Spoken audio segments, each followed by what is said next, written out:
Hello everybody, it's Scott here from HeyUGuys. I hope you are very well and staying safe. Welcome back to the channel, and today we have a video review for you of the latest Disney Plus offering called Artemis Fowl, based on the books by Eoin Colfer and directed by Sir Kenneth of Branagh, a fellow Spurs fan, who he gets extra points for that always.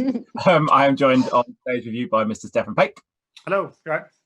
And our reviews editor, Linda Marric. Hello. Well, we've done this once already, so we're doing it again. But I thought I'd tell you because then you know what's going on. We tried this before, but it wasn't written in the stars. Anyway, we are going to talk about Artemis Fowl. It goes on Disney Plus. It's already on Disney Plus, as we would call this, in the US and the UK, and I would imagine in places where Disney Plus is available, which isn't everywhere. But it is available for you to stream as of today, so something to keep the kids occupied over the weekend.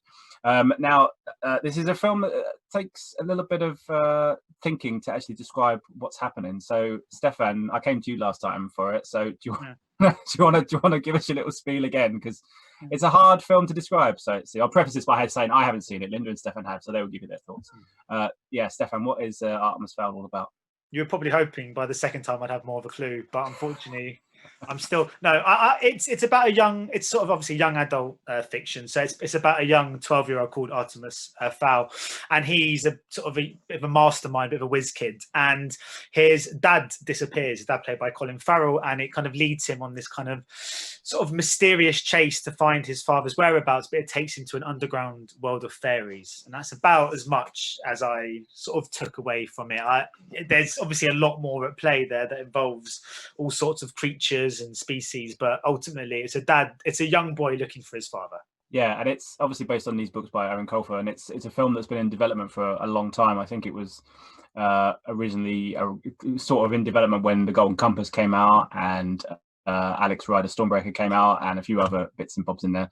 But now it's finally onto Disney Plus. I think it was actually due for release last year, but it's been delayed, and obviously now, because of what's going on with COVID-19, it is going to Disney Plus. So, I mean, Linda, what did you think of this, and do you think that kids will have a better time than adults will with this one? Honestly, no.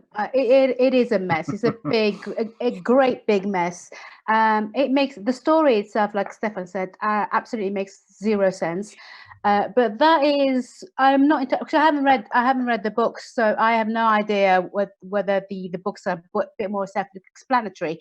But the story in the film, the script itself, makes zero sense. It's confusing, it's meandering, it's baffling. Honestly, I couldn't make sense of it. I just stayed there, and I even there were moments where I thought maybe I'm just tired. Let me just rewatch this scene again. Even then, I couldn't work out what was happening. So I think kids are gonna find if it's kids who hadn't read the books, I think they're gonna find it quite confusing as well. So I don't know. What are your thoughts, Stefan? Yeah, no, I think you're right. It's definitely one of those films that you need. Well, because I think I was saying before that you need to give your kind of full attention to it, and you think, but I have been thinking what if that would have helped or not, because obviously I watched it at home, and everyone will be watching it at home because it's on Disney Plus and not in the cinemas. And I think it is, at home it's very easy to go and make a cup of tea or check your phone or find yourself looking at something on IMDb to coincide with a movie, and next thing you know you're looking at kind of watching trailers for the next Marvel movie or something. So this happens at home, and I think that it's one of those films where if you look away for 30 seconds you just lose track of what's going on. And I do wonder if perhaps I would have had more of an understanding and more of an appreciation for it had I seen this in the cinema. But having said that, I don't think those flaws would have been improved necessarily by watching it on a bigger screen. If anything, they just would have looked even bigger and worse. But it's just, but I think it is one of those films we were saying as well that Kenneth Branagh is I think tonally it's okay. You can tell the film's got its heart in the right place, and you can tell that Kenneth Branagh's kind of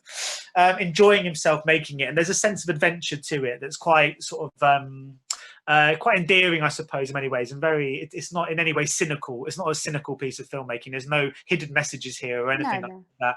But at the same time, it just doesn't make a lot of sense, and it's not very well written at all. And I think when you've got those two factors, it doesn't matter if you've got the nicest bloke in the world making the movie. It's not going to improve the quite a shoddy screenplay. I think the problem with it as well resides is you not knowing who you're supposed to be rooting for. I had absolutely no idea who were the villains and who were the good people. And I found the central character extremely annoying, very hard to like. And I'm really sorry to be saying that, but a child sort of character, but it's the truth. And there was nothing sort of that invited me to root for him. I also found, I think the film's biggest problem isn't the way it looks. I think it's, again, I would say again, it's the script, the way it was adapted. I think the script writers really have let this film down in a huge way, because I think Eoin Colfer's books are popular for a reason.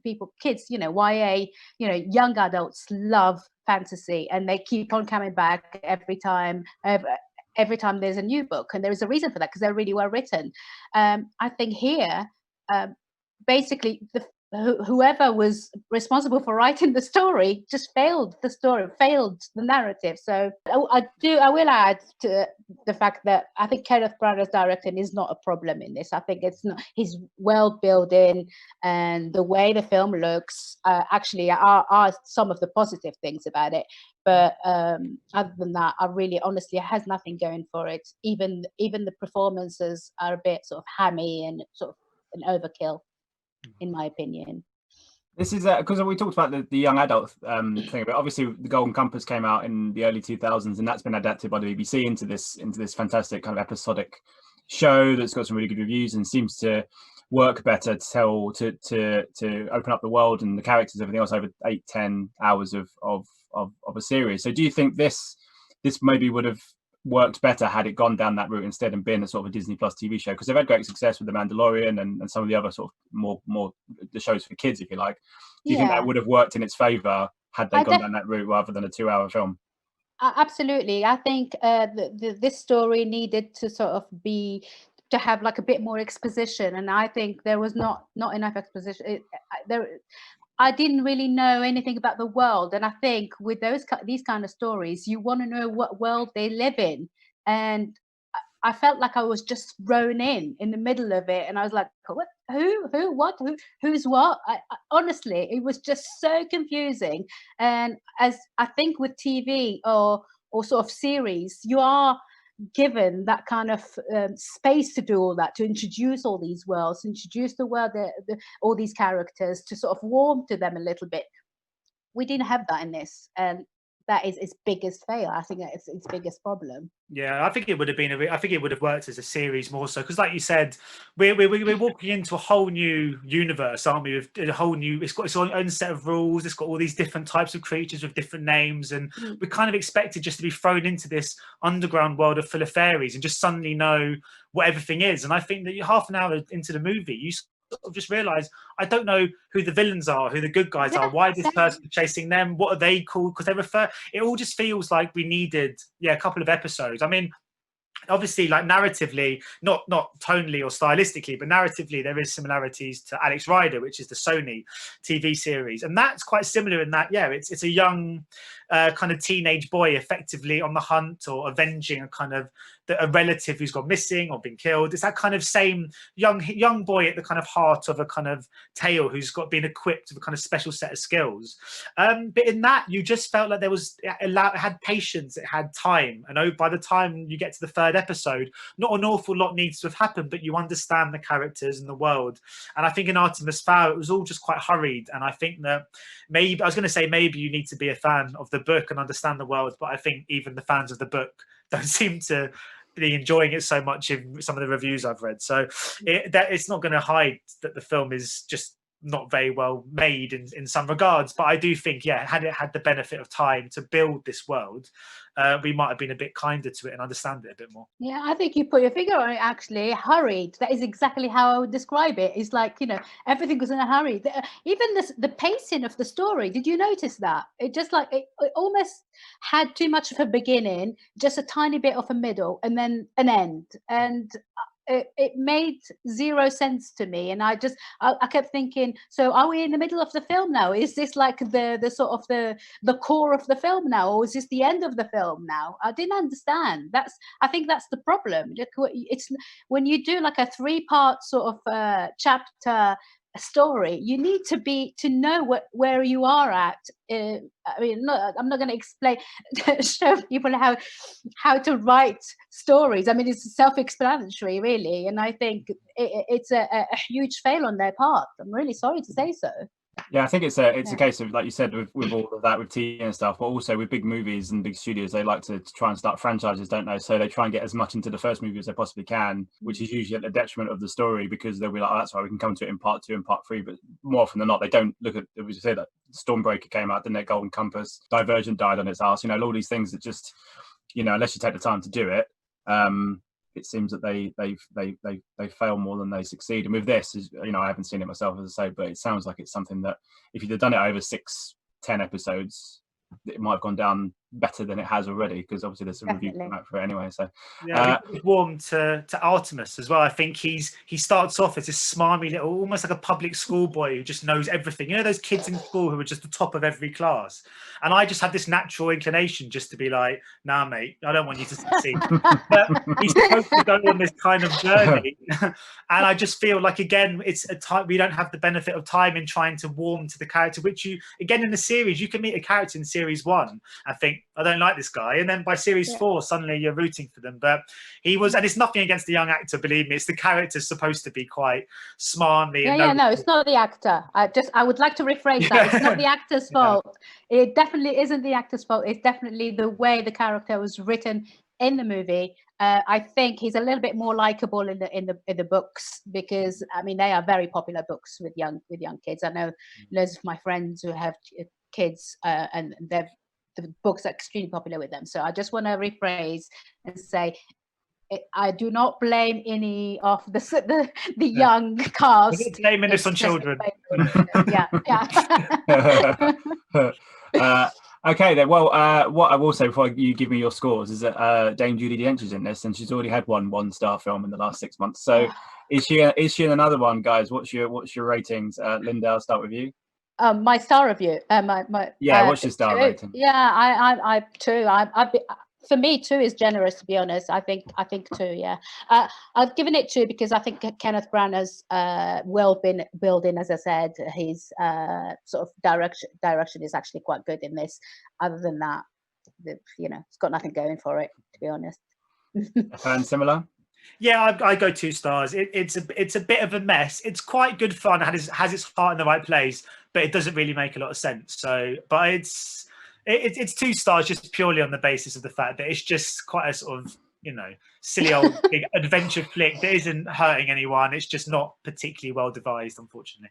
That's a shame, but I'm going to watch it over the weekend, so I'll have to see if I if I enjoy it more than you. Well, at least you won't be discussing all the terrible box office receipts this weekend, which is probably what would have happened. Yeah. As we've always we mentioned that before about the fact that it could have been quite a big bomb, couldn't it, if it had come out in a normal situation? But hey, it's 2020. All bets are off. Guys, thank you so much for your thoughts on Artemis Fowl. It is now available on Disney Plus as of right now. You can watch it straight after this review if you want to, in the UK and in US and wherever Disney Plus is available. Yes, so make sure you like and subscribe to the channel. Give us a little thumbs up on the video and give us your comments below. There's the subscribe button right there. Give us your thoughts on the film if you've seen it. Did you like it? Do you disagree with our critics? Did you enjoy the film more than they did? Let us know in the comments below. And also make sure you go over to HeyUGuys.com. Lots of reviews, interviews, news, trailers, everything else you could need during this lockdown time. Guys, thank you so much for your time. And until the next time, we will see you very soon. Take care and goodbye. Bye. Have you guys seen the score of Artemis Fowl yet on IMDb? It's 3.2. No. It's almost as much as we gave it. Oh my god. 3.2. That's like Batman and Robin. Yeah. Filled Earth scores. Goodness me. You have to feel sorry for them, really. You have to feel sorry for all the people who worked on it, because for as far as they knew, they were working on one of the biggest releases of the summer. It's awful. It really is. It's got 3.2 film and Spurs attack. It's just this 2020 is just.